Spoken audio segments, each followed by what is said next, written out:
McCulloch to you. Thank you very much.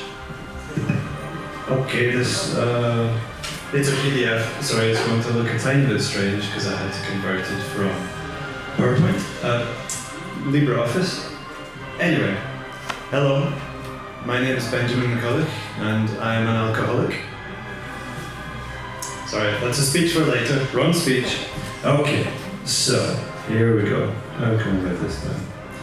This is going to look so 1980s as I bring in these slides. So just to introduce myself, my name is Ben McCulloch. I'm originally from Scotland. Now I live in the Czech Republic in a city called Brno. It's a great game development city. I can recommend the Game Access conference there every June, I think. So I do voice. I do recording, editing, coordinating. I'm also sometimes a voice artist. If you need voices, you can use mine. I'm not very good at playing small children or women, but I can do most male voices. And I can also do voice design if you want something a little bit weird and wild, something sci-fi or monster or whatever you want. I've worked on these projects in the, as you can say, voice department. One of which was a series of commercials which won the Palme d'Or at Cannes, and a few games, which some of them I'm not even allowed to talk about yet. And I also do localization, so I can prepare voices in any language you can imagine. And sorry, where's the music coming from? I don't know. I thought it was part of your presentation. No. I'm sorry, I have no idea.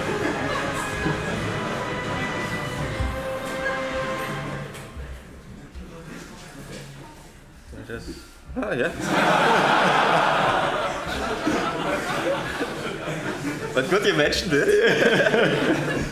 And also you managed to make it go full screen in a much better way. Like yes. This? Yeah. Perfect. You're the man who can.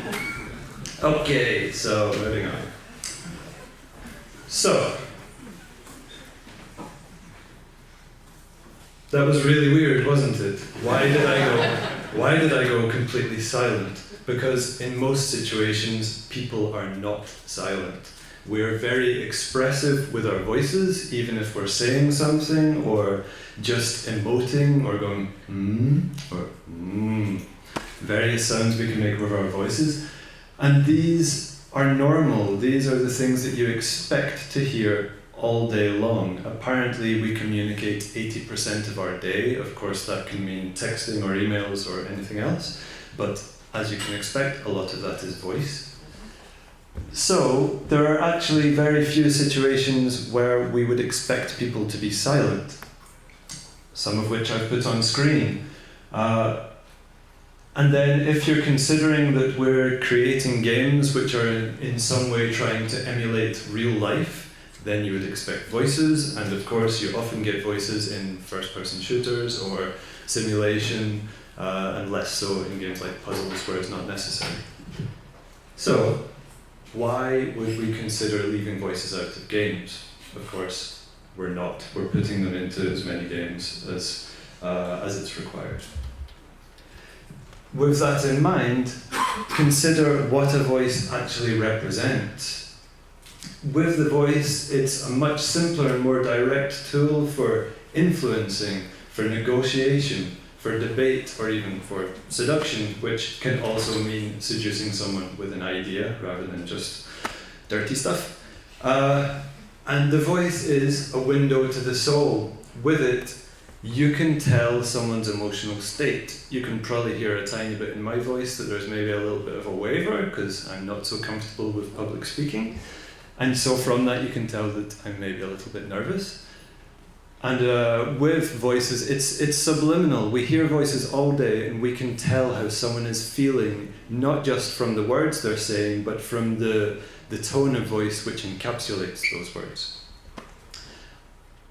The other thing about the voice is that it is permanent. We have the same voice for our entire life. You've probably, as far as I know, there are no voice surgeons in the world. There's no one who can give you a different voice.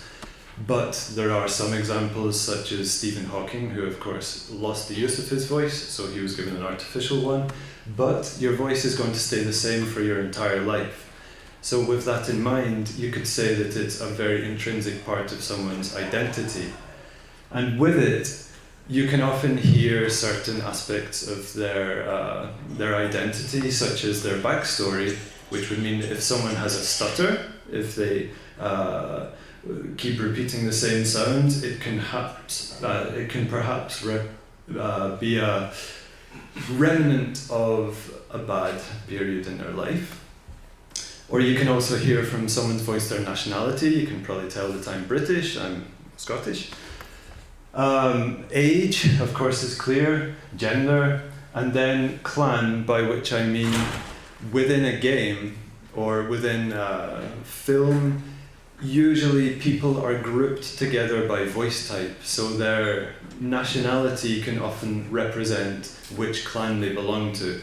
For example, with the Lord of the Rings films, they often grouped families together, the families of actors. They made sure that each of them had the same accent, so that for the audience, they're mental groupings. You can say that's part of that family, that's part of that family. All of these things are part of the voice. They can't be removed. So when you book an actor to play a role, you get these for free. You don't get the actor for free usually, they're actually very expensive, but this is included. And with that in mind, you cast them for it. You have to make sure that the actor can do the accent that you want, that they can play the nationality or the type of character that you want.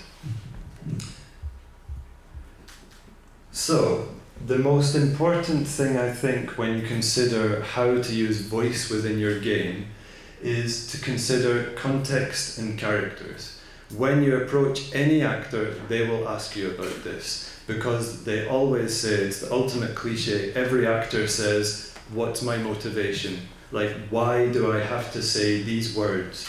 And what they're asking is, in that situation, why would my character say this? And if you have no good answer, then they're going to be confused and they're going to give you a vague performance. And vague acting is the absolute worst kind of acting, because you can't tell what their emotion is. You can't tell what they want.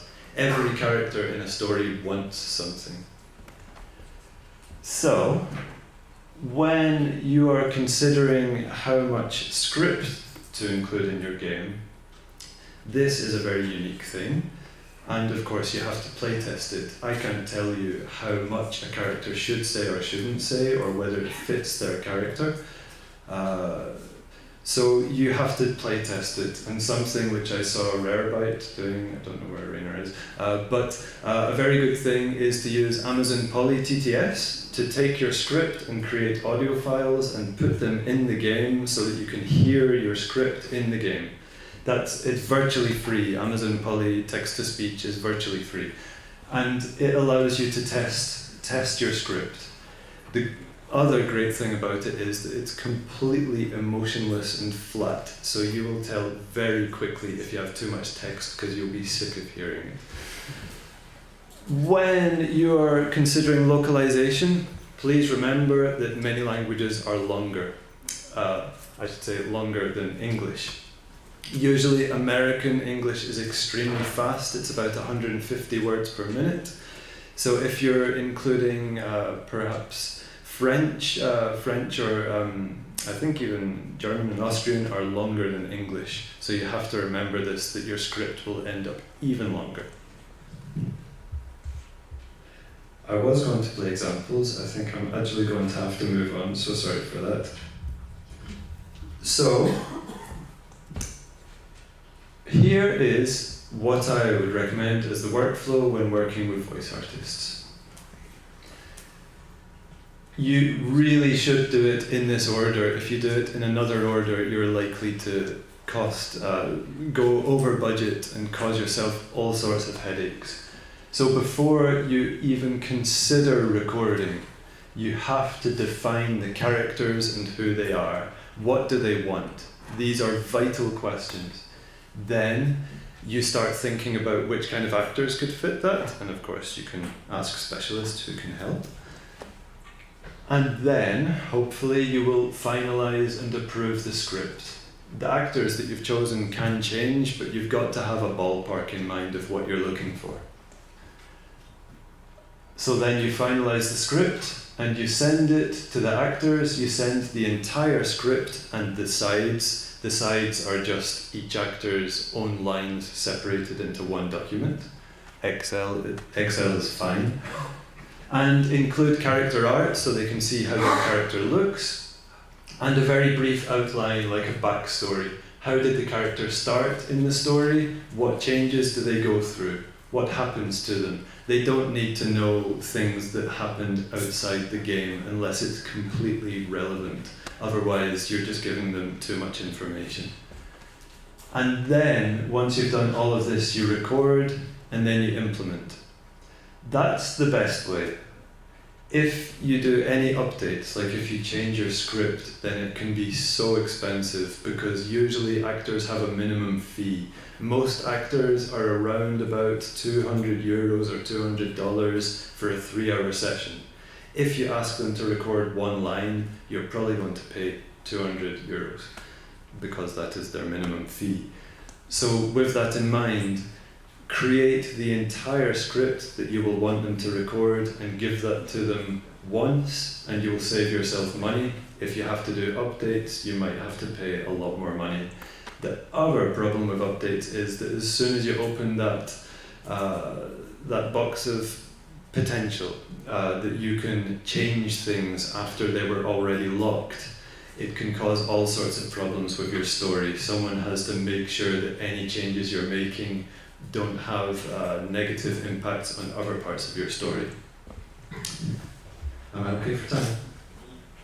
Okay, I'm almost at the end, I think. Yes, I am at the end. So, moving on into the future. This is something that I'm so excited about. I don't know if you've heard about voice user interfaces. You perhaps have. They've been getting a lot of attention over the past 2 years. Microsoft, Amazon, Google, Apple, all of these companies are putting so much money and research into voice user interfaces because we're now at the point where your computer can understand 95% or more of what you say and instantly turn it into text, which means that as an interface, it's actually apparently at the same level as typing on a keyboard, which I find completely fantastic because I'm a very bad typist. So now your device can understand you. And what that means in the context of games is that if you're making VR or AR, and if someone is, they have the screen on their face, so any joypad or other controller is going to be out of their field of view, then you might consider that using voice would be a great way for them to interact with your game. Or if you're making a mobile game, now they can speak to the phone and you don't need to have a control layout on the screen. So these are just some of the ways that I think this can already provide benefits. Of course, it's a new technology, so it's going through a lot of refinement. It's improving rapidly, but it's still in its infancy. And this is something that I'm reading up about all the time because I can see that it's really going to make some huge changes and I'm very excited about it. So, thank you very much.